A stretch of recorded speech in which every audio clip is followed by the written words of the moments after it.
अब हम पढ़ने वाले हैं अंतः केंद्रीय घनीय एकक कोशिका के लिए संकुलन क्षमता। ठीक है, packing efficiency of body centred cubic unit cell.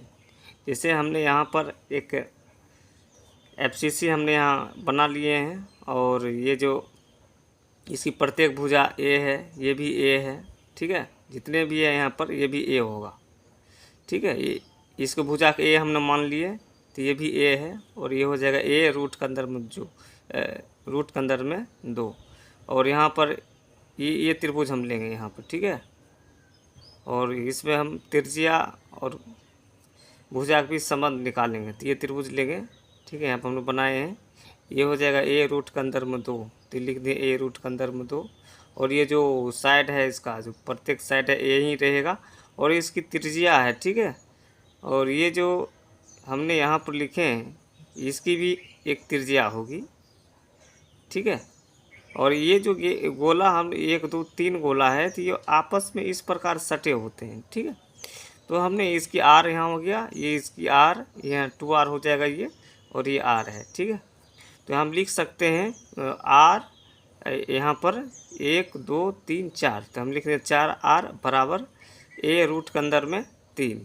ठीक है, क्योंकि ये जो है ये जो है ना, ये कर्ण के बराबर होता है। यहाँ से भी हमने कर्ण निकाल लेंगे। ए रूट के अंदर में 2, ये भुजा हो गया। ठीक है, और ये भी इसकी भुजा है, तो ये आधार हो गया, ये लंब हो गया। इस मदद से हमने इसको कर्ण निकाल लेंगे ए रूट के अंदर में 3। तो हमने ए रूट के अंदर में 3 लिखे हैं। जो इसकी लंबाई है ये चारों त्रिज्याओं के योग के बराबर है। ठीक है, इसलिए हम लिखेंगे 4a इक्वल ए रूट के अंदर में 3। तो r बराबर हो जाएगा ए रूट के अंदर में 3/4। ठीक है, तो इसका संकुलन क्षमता हो जाएगा P। तो ये एक BCC है, इसलिए इसमें 2 कण होंगे। ठीक है, पार्टिसिपेट करेगा, तो 2 कणों का आयतन बट्टा लिखेंगे यूनिट सेल का आयतन। तो 2 कण है और 1 कण गोलाकार होता है, इसलिए 4/3 πr³ लगाएंगे 2 गुना में बाय AQ, यूनिट सेल का आयतन। ठीक है, यूनिट सेल घनाकार होता है। ठीक है, तो हमने AQ यहाँ पर लिख दिए।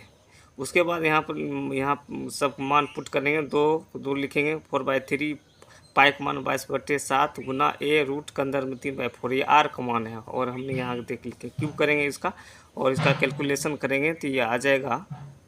ठीक है, इसका कैलकुलेशन करेंगे तो ये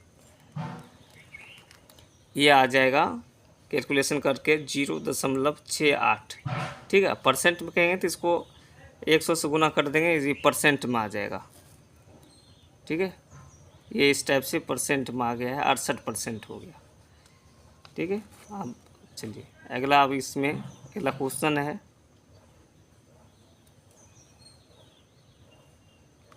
अगला क्वेश्चन है इसमें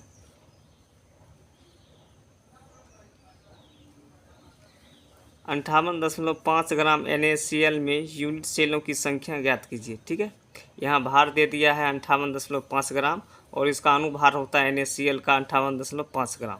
तो इसमें लिख लेंगे।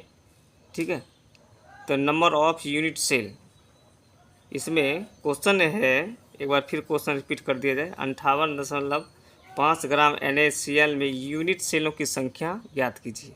ठीक, तो इसमें जो भार है 58.5 ग्राम है, और इसका अनुभार है 58.5 ग्राम NaCl का। ठीक है, नंबर ऑफ यूनिट सेल, तो यहाँ पर लिखेंगे भार बटे अनुभार गुना एवोगाड्रो संख्या लिख देंगे। ठीक है, अब I4 लिख देंगे, क्योंकि 4 कण पार्टिसिपेट करेगा, तो यहाँ पर लिख देंगे, मान पुट करेंगे इसका। ठीक है, और सॉल्व करेंगे तो यह आ जाएगा 1.505 × 10⁻23 यूनिट सेल। ठीक है, तो यूनिट सेल की संख्या इतना आ गया है। चलिए अगला क्वेश्चन है, इसमें अगला क्वेश्चन है